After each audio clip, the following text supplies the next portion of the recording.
The internet broke not because of hackers, but because two companies rewrote how humans discovered truth. You are the CEO of OpenAI, 37 years old. Your company is the maker of ChatGPT, which has taken the world by storm. Picture this, ground beneath Google search is cracking. For the first time in 2 decades, the empire is shaking. Why? Because search is gasping its last breath and something far more powerful is rising. AI that doesn't just answer your question, it does things for you. On one side, Google, a $2 trillion giant, 2 decades of controlling every single thing you find online.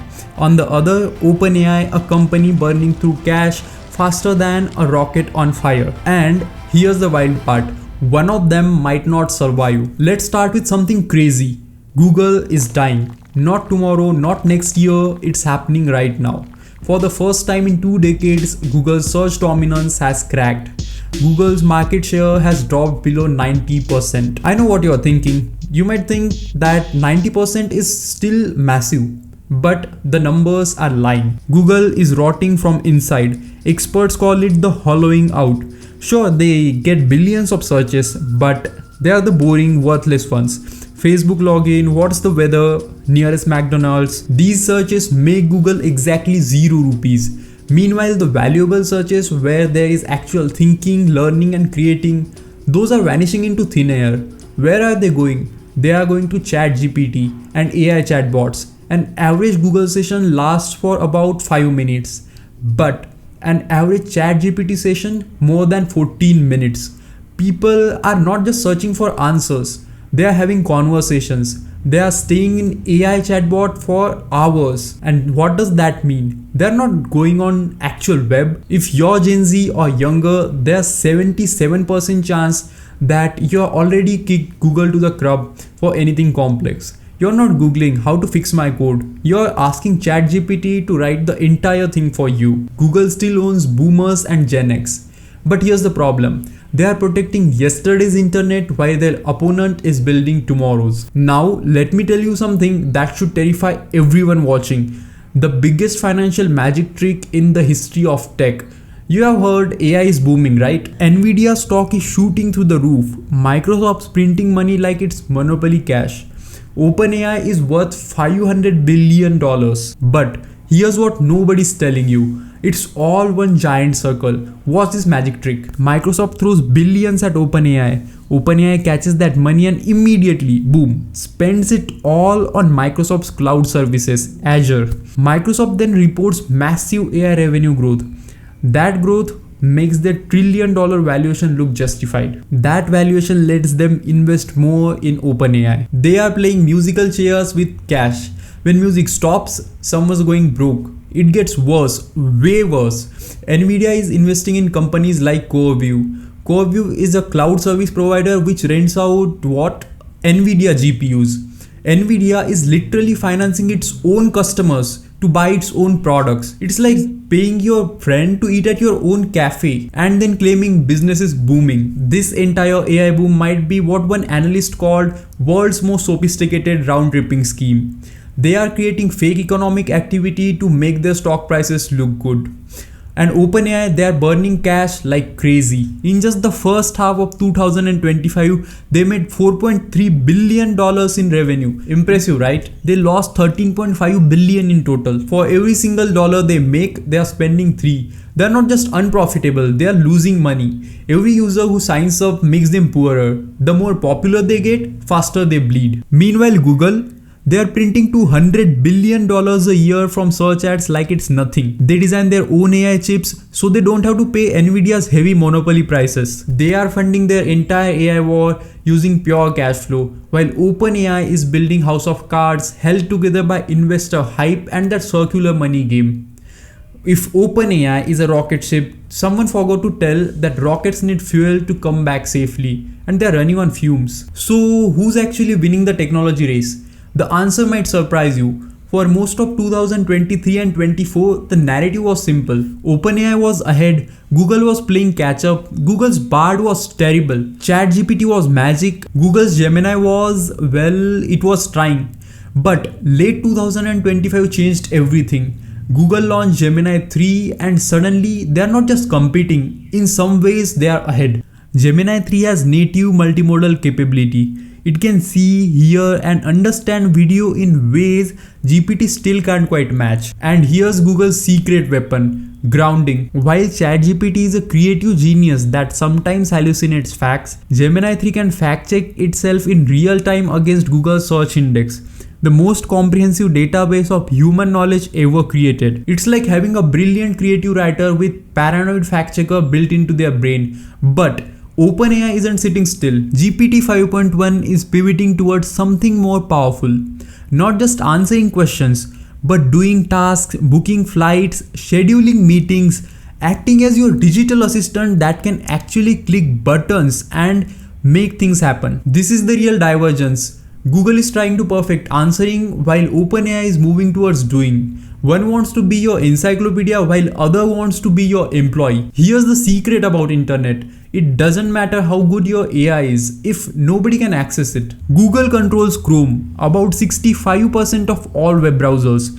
That means Google controls the new tab page, the single most valuable piece of digital real estate on earth. Every single time you open a new tab, what do you see? Google staring back at you. Sam Altman has been crystal clear about his vision. He doesn't want ChatGPT to be just another app. He wants it to be your operating system. You talk to ChatGPT and ChatGPT talks to Uber, to your calendar, to your email. All the apps become invisible. The AI becomes the interface to everything. This is why Apple made that deal to integrate ChatGPT into iOS, but also why they are keeping it on a very short leash. Apple knows that if users start talking to AI instead of opening apps, their app store, their 30% cut of everything becomes worthless overnight. The browser isn't just software anymore. It is the battlefield for future of computing.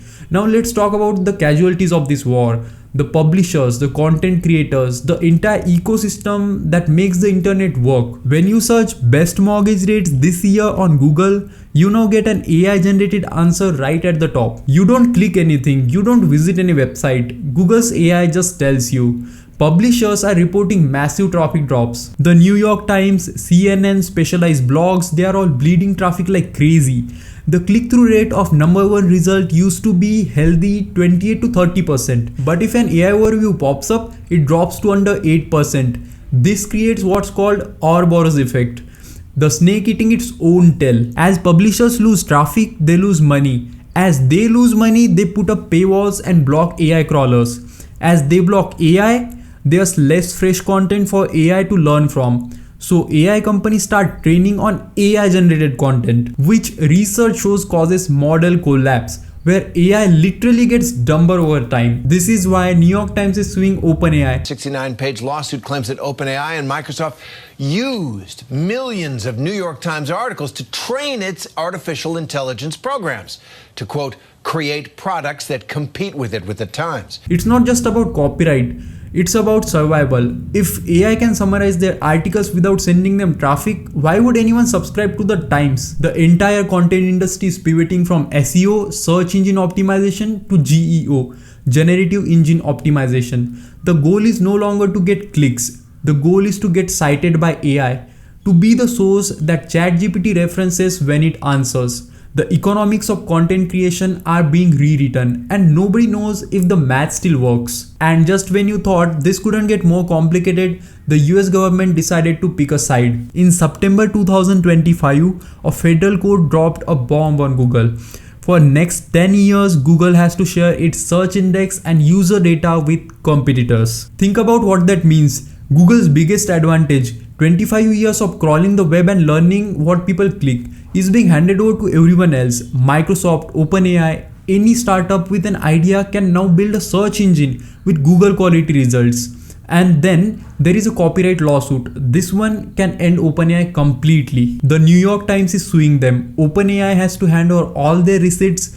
What articles did you train on? Are you just copy pasting our journalism and calling it AI? Here's the nightmare scenario. If the judge says, yeah, you basically stole everyone's content to build your own business, OpenAI might have to delete their own models or just erase them. Or maybe they might have to pay billions of dollars of licensing fees for every article or book they ever used. That's not a fine, that's a death sentence. You can run an AI company without data, or you can not afford to pay the entire internet on licensing fees. The government isn't a referee in this fight, it's reshaping the entire playing field. So where does all of this lead? Let me paint you 3 different scenarios. The circular money game collapses like House of Cards, Nvidia stock crashes, investors wake up and realize that OpenAI is burning billions every year with zero path to actually making money. So OpenAI might get acquired by bigger player like Microsoft for pennies, or they might shut down entirely. And we look back at 2025 as the peak of AI hype cycle, just like dot-com bubble or crypto winter. OpenAI survives long enough to deliver on the promise of AI agents. By 2027, you're not searching web anymore. You're delegating tasks.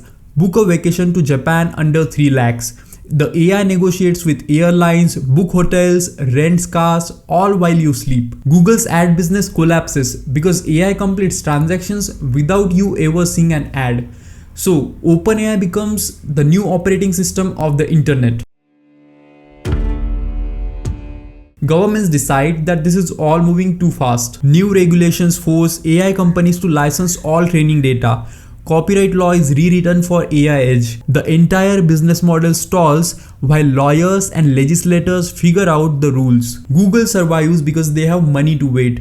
OpenAI and smaller players suffocate under compliance costs. So which future do we get? Probably some messy combination of all 3. Here's what's certain. This war isn't about search. It never was. It's about who controls the interface between you and information. For 25 years, it was about 10 blue links, Google's list of websites. Now, the interface is becoming conversational, agentic, and invisible. Google wants to defend the open web because they own the toll roads. Chrome, search, Android, ads.